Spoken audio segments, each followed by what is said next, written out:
Tako, pred nami pa je še zadnji prispevek v tej zadnji pomladni oddaji Ambienti. In kako smo se odločili zaključiti sezono?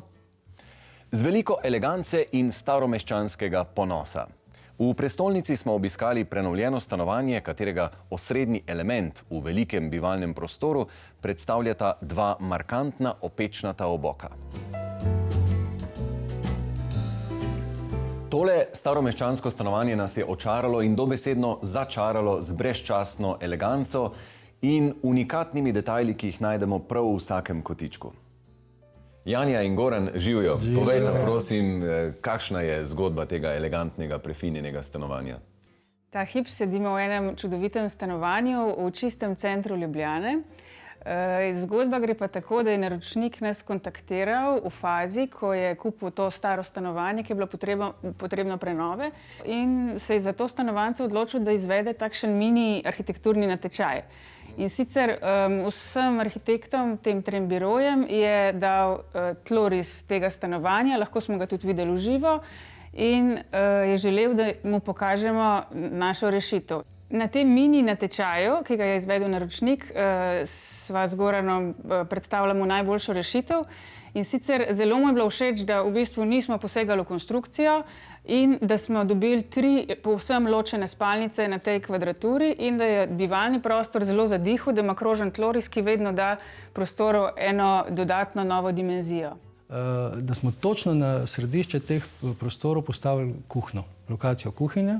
Na drugi strani smo pa zelo arhitekturno inteligentno uporabili kvadraturo, pa recimo, da je to tudi ena dobrodošlica, ko ti prideš, ko pride gost, pa ga ti kar pričakaš tam za pultom, in to se vse nekako poveže in vidi. V tem starem stanovanju so vsi glavni prostori so bili obrnjeni na ulično stran. Na tej zahodni strani, servisni, dvoriščni, so bili pa samo servisni prostori, shrambice, kopalnice in tako naprej. In mi smo s tem, ko smo postavili kuhinjo na ta zahodni del, smo povezali zahodno, vzhodno stran, izboljšali svetlobo, ustvarili malo večjo pretočnost stanovanja. Posebna dragocenost tega stanovanja pa sta seveda opečnata oboka. Kakšna je njuna zgodba? Oboka imata eno čudežno moč. Kdorkoli pride, pa jih vidi, seveda začuti to lepoto.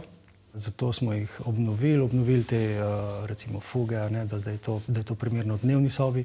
S temi oboki pa smo si dovolili, da zavijemo v eno malo večjo mehkobo in smo potem ponovili te krožne oblike tudi recimo na pohištvu. To je bil zdaj leitmotiv, in zdaj, ko smo ga začeli ponavljati, se pravi od večjih kosov, naprimer na vhodu je konkretno ogledalo. Potem pa gremo na luči, gremo na pohištvo. Boste videli napo na stropu, ki je posebej za to oblikovana. Potem ena od stvari je ročaj na pohištvu. Tukaj se opazi, da ima stanovanje zelo velik zaves. Se pravi, to je nek dotik, pa nek odmev. In kako sta potem oblikovani kopalnici? Kopalnici sta v nasprotju z ostalimi prostori, ki so veliki, pretočni, oblikovani kot 2 majhni votlinici. In tudi z barvami in dizajnom in izborom materialov v kopalnicah smo želeli to zavetje votline poudariti. Barvi sta temni, močni, pobarvali smo vključno stene tudi strop. Keramika, nasprotno, je pa klasična. Se pravi, to je format 20x20. Mogoče ne navadna samo to, da tu ima en po meri narisan vzorec, vsaka svojega. 20x20, to je spomin na stare čase. Na staro mamo. Sodobne kopalnice imamo ogromne formate, kot da tekmujemo, kdo bo imel večji format. Ja, v takem ambientu smo, spomin na teh zadnjih 100 let. Spalnica je zasnovana spet popolnoma drugače, saj je umeščena tik ob dnevnem prostoru. Ker smo ohranjali obok, je spalnica rahlo premajhna. Da pa ni prosto povezana s preostalim prostorom, z delnim prostorom, smo jo zasteklili.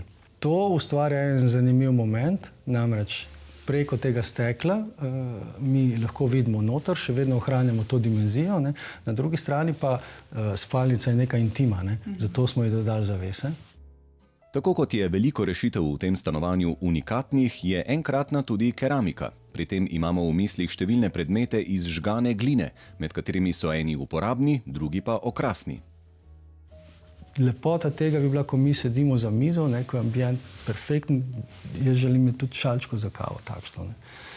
In na tem, to je ta stik arhitekture pa umetnosti, sva angažirala še kolegico Bojano, ne, ki je prevzela ta del.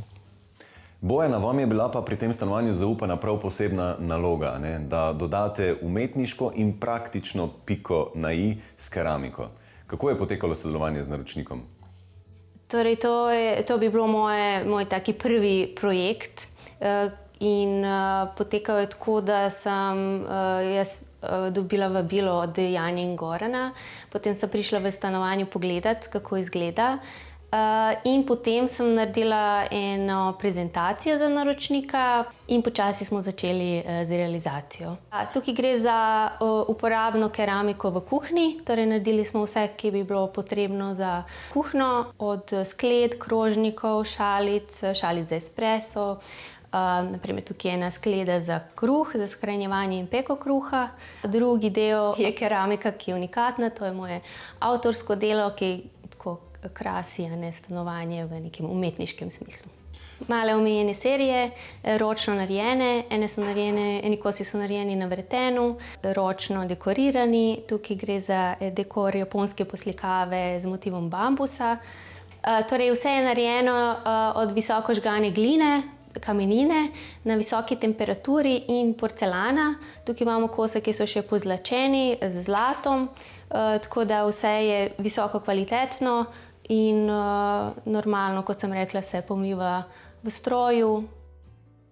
Naročnik je menda imel željo tudi, da se pri oblikovanju tega stanovanja pozna ženska roka.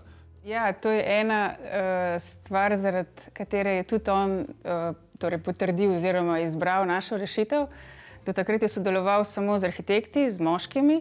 Tukaj si pa želel malo več mehkobe, malo več, ne vem, ženskega pristopa, ženske roke.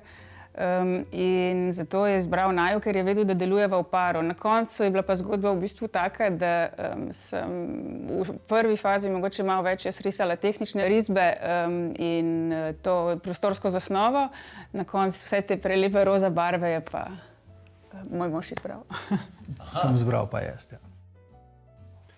Ženska ali moška roka sploh ni važno. Važno je, da je to stanovanje s tako izjemno prenovo dobilo tisto pozornost, ki si jo je res zaslužilo.